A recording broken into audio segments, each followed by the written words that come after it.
everybody. Welcome back to Cleaning the Obstacles. If you've seen one of my previous videos, you'll know that I pretty much destroyed my chain ring and thus need to replace it. Not only because I destroyed it out on the trail, but also the reason it was destroyed, I believe, has a lot to do with my chain line being out of whack. That is, when I get into the lower gears, my chain line does not line up with my third gear, which is probably the gear that I spend the most amount of time in. And when I drop it down into first, it shifts that chain line out of whack. And that can kind of eat away at your chain ring as you're going down the trail and pedaling more. So you really want your chain ring to be kind of in line with the gear that you use the most, which, as I've gone back and looked, is actually not. So I need to get that in line with the third cog on the cassette. And what I'm going to be doing today is actually replacing the bottom bracket. And the reason for this is I've got one that's got shorter square tapered connectors on it that the cranks will connect to. And this will allow me to get the chain ring just a little bit closer to the bike without really changing my riding style or anything like that.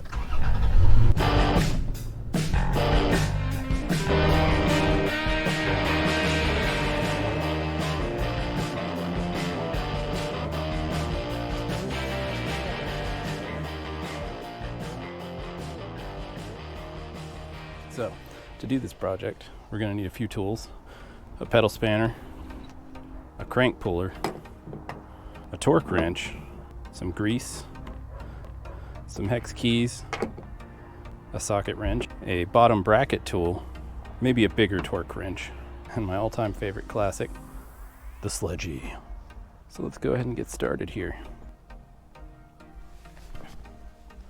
Now the first thing we got to do here is get these crank arm bolts out, which for that I'm just going to use the hex key. Some people's bikes will more than likely have a little plastic cover right here where I'm doing this, and then inside it there is going to be another bolt kind of like this, just maybe not as fancy. It just depends on your bike. There's a lot of different ways that manufacturers will put these bikes together. Got a little grease there, so what I'm going to do is I'm going to go grab my rag.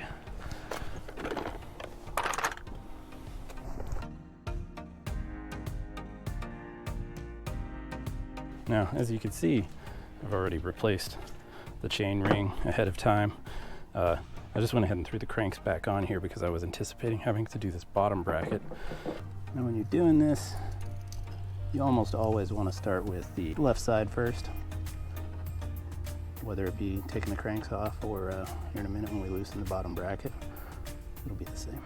As I mentioned, I'd already loosened this up, so this is going to come off really easy.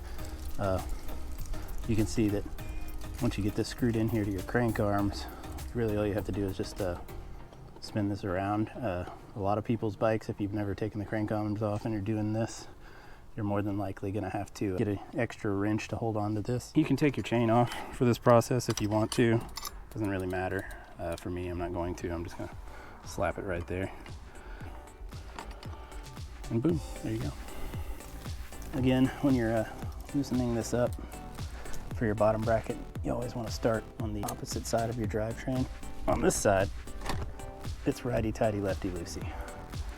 But you'll see in a minute, when we get to the other side, it's actually backwards. You always want to start on the left side of the bike, just to loosen up for these little canister bottom brackets. All that's over here is this little cup with threading on it. Ooh, that's greasy. Okay.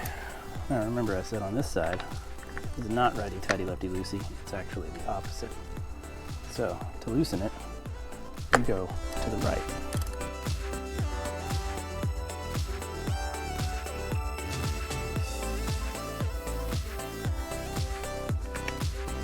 All right, there you have it, folks.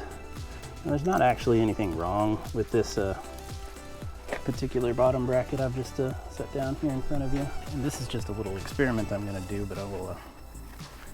So I got this Shimano one that is a little bit shorter in length for the spindles. To compare these two side by side, I'll go ahead and do this. You can see that one of them is just a hair shorter than the other, the new one anyways.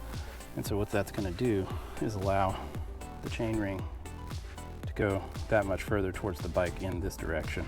Now it looks nice and clean in there. I'm not gonna have to clean it out really, but that's to be expected because I've just done this recently. So before you shove this guy in here, you wanna get a little bit of grease. You don't need a lot, just enough to kind of coat the threads. Less is more with this stuff.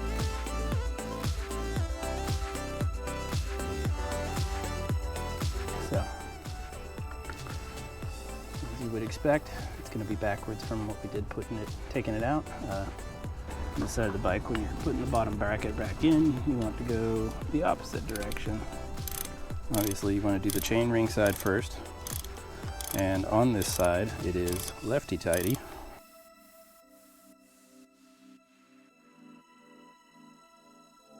And here is where the torque wrench comes in. It's supposed to be 40 Newton meters for me. Anybody else doing this on your own bike, you're going to want to check the specs. Just want to get that torque down until it clicks. And that is good to go. So this cup that goes on the other side, you're going to want to be a little more liberal with the grease. Looks like it's got Loctite or something already on it, but I'm just going to go ahead and grease it. If it's really needed, I don't know. Feel free to hit me up in the comments and tell me how silly I'm being right now. The reason you grease the inside of it is because it's going to fit over the little cartridge fairing. Righty-tighty, lefty-loosey on this side. Careful not to cross-thread it. Might be a new bike situation unless you're a real engineer. I can see the grease squirting out the sides here. Maybe I went a little bit too much on that. There it was. Bottom bracket replaced. I'll clean up my hands just a little bit. It's on to my favorite part. My favorite part involves the sledgy. So I'm just gonna put that crank arm on there. You don't have to go crazy with this, just give it a couple of taps. Okay, maybe you gotta go a little crazy with it. Because it did not sit at all. Here we go, let's try it again.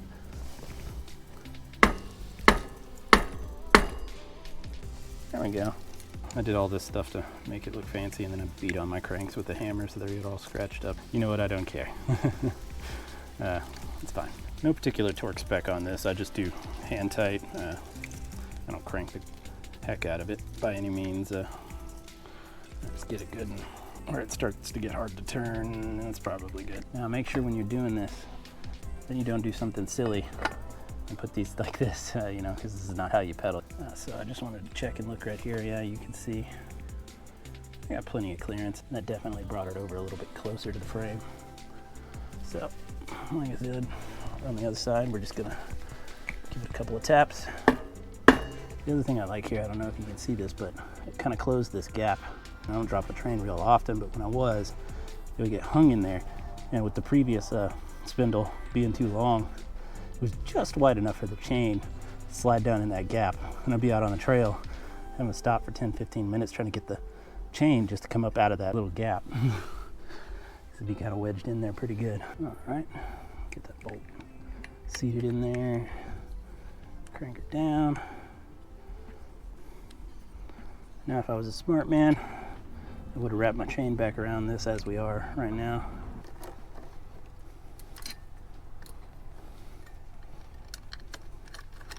And there we go. So now, looks like the chain line is a little jacked for the 7th gear. But, when you're mountain biking, that's helpful if you want to gain some speed, but for the majority of trail riding, you're spending all of your time on the mid to lower gears. Dump it all the way down into one. It's not too bad. You know, and that's kind of right where I wanted to be. So we should be good there. Next thing we're going to do will require not the sledgy or the Allen keys. How do they look on grease? Yeah, they might need some grease, so I'll leave the grease out. But it's time for the pedals. For this, it doesn't really matter which side you start on. I'm just going to give it a little dab of grease here. One little dab on and do. Try to get this threaded here, and there we go. Another cool trick with your pedal spanner. Once you get it in there, all you have to do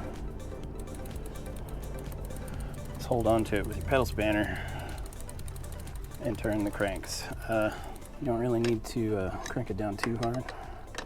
Just hand tight again. You can get this one threaded. I'm ready to air it up.